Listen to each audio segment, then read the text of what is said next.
नमस्कार, मेरा नाम है मोना अग्रवाल और मैं बहुत टाइम बाद परफॉर्म कर रही हूँ, तो कुछ गलतियाँ तो माफ कीजिएगा। ये जो कविता या फिर ये जो स्टोरी है, ये मेरे दिल के बहुत ज्यादा करीब है और जिसके लिए ये मैं डेडिकेट करना चाहती हूँ वो इंसान भी मेरी जिंदगी के बहुत ज्यादा करीब थे, हैं और रहेंगे।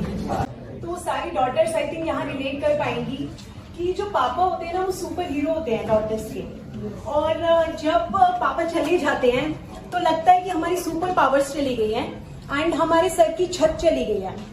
तो लास्ट ईयर जब मैं अपने पापा को हॉस्पिटल लेकर गई, मैं बहुत खुश थी। मुझे लगा कि मैं बहुत सही टाइम पर उन्हें हॉस्पिटल लेकर गई हूँ और आई थिंक वो आ जाएंगे। बट जब वो नहीं आए तो मैं बहुत रोई और मुझे कुछ भी समझ नहीं आया कि मैं क्या करूं। हमेशा दिमाग में चलता था शायद ये करती, शायद ना ले जाती, किंतु परंतु बहुत सारी चीजें मेरे माइंड में चलती रहती थी। बट महीनों के बाद समझ आया कि इस शायद किंतु परंतु से अब कुछ नहीं होने वाला, तो जियो कैसे। तब समझ आया शायद वैसे ही जियो जैसे मेरे पापा जी थे, जब उनके पापा उन्हें छोड़कर चले गए थे अपने पापा की छवि बनकर। तो मैं वही कोशिश कर रही हूँ और मैं आप सबको यही बताना चाहूंगी कि कैसे थे मेरे पापा।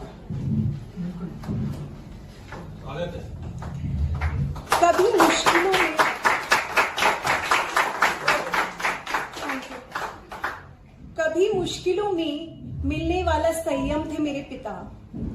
कभी मुश्किलों में मिलने वाला संयम थे मेरे पिता। कभी चोट पर लगने वाला मरहम थे मेरे पिता। कभी जिंदगी में छोटी छोटी खुशियों की आहट थे मेरे पिता। बिना मैं दिशाहीन हूँ, मेरी वो आदत थे मेरे पिता। नहीं पढ़ाया था और हमें कभी भी डर नहीं लगता था एग्जाम से। तो जब भी मैं अपने फ्रेंड्स के सामने जाती थी, वो हमेशा मुझे ऐसे बोलते थे कि कैसे तुम इतना अच्छा परफॉर्म कर लेती हो, या फिर तुम्हारे कॉन्सेप्ट्स इतने क्लियर कैसे रहते हैं। तो उसका पूरा श्रेय मेरे फादर को ही जाता है और उसी पे मैंने कुछ लाइन्स लिखी है। कभी परीक्षाओं में होने वाली घबराहट से राहत थे मेरे पिता। कभी मेरे मन का आधा डर तो कभी साहस थे मेरे पिता। मेरी माँ के माथे का सिंदूर थे मेरे पिता। मेरी अम्मा की आंखों का नूर थे मेरे पिता। अपने भाइयों का मान थे मेरे पिता। जो किताबों में भी ना मिले ऐसा ज्ञान थे मेरे पिता। क्या बात है, क्या बात है। हमारे घर की शान थे मेरे पिता। अपने बच्चों की जान थे मेरे पिता। रिश्तों को जोड़े रखने वाली वो मिठास थे मेरे पिता। बेबाक अंदाज, शब्दों में सरलता और स्वभाव में बड़े खास थे मेरे पिता। जो लोग मुझे जानते हैं वो इस चीजों से रिलेट कर पाएंगे इन नेक्स्ट लाइन से।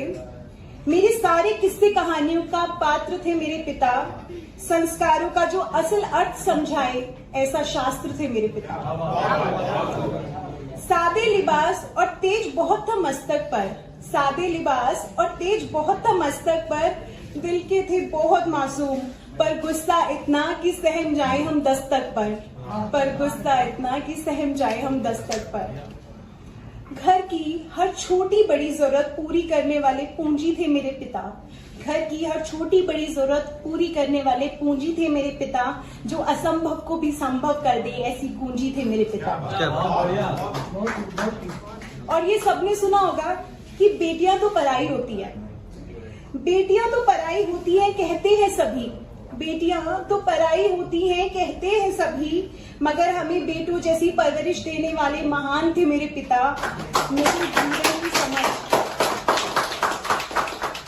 मेरे जीवन की समझ, मेरे अंदर की खुददारी और मेरे व्यक्तित्व की पहचान थे मेरे पिता। शब्दों में शायद कभी बयां ना कर पाऊं मैं, शब्दों में शायद कभी बयां ना कर पाऊं मैं, मगर जिसको पूजा है मैंने सदा, मेरे लिए वो भगवान थे मेरे पिता।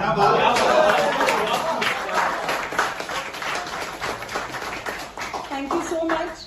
और ये स्टोरी या फिर ये पोएट्री मेरे दिल के इतनी ज्यादा करीब थी और मैं आप सबको ये बताना चाहूंगी, और या फिर मुझे ये मौका मिला है थैंक्स कहने के लिए कि जब मैं बहुत ज्यादा अंधेरों में थी या फिर जब मैं उन चीजों से नहीं निकल पा रही थी, तब कुछ लोग ऐसे थे जिन्होंने मेरा बहुत ज्यादा साथ दिया और उन्हीं की बदौलत है कि मैं यहाँ आके आज परफॉर्म कर पा रही हूँ, जो कि है मेरे husband mister Akshay.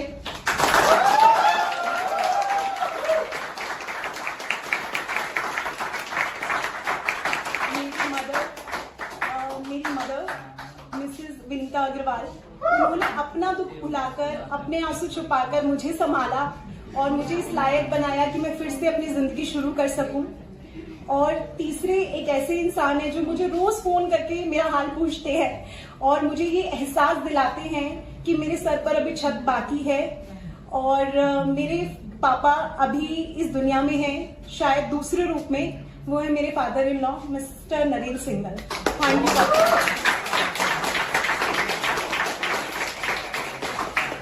Thanks to all of you for being so lovely audience. Thank you.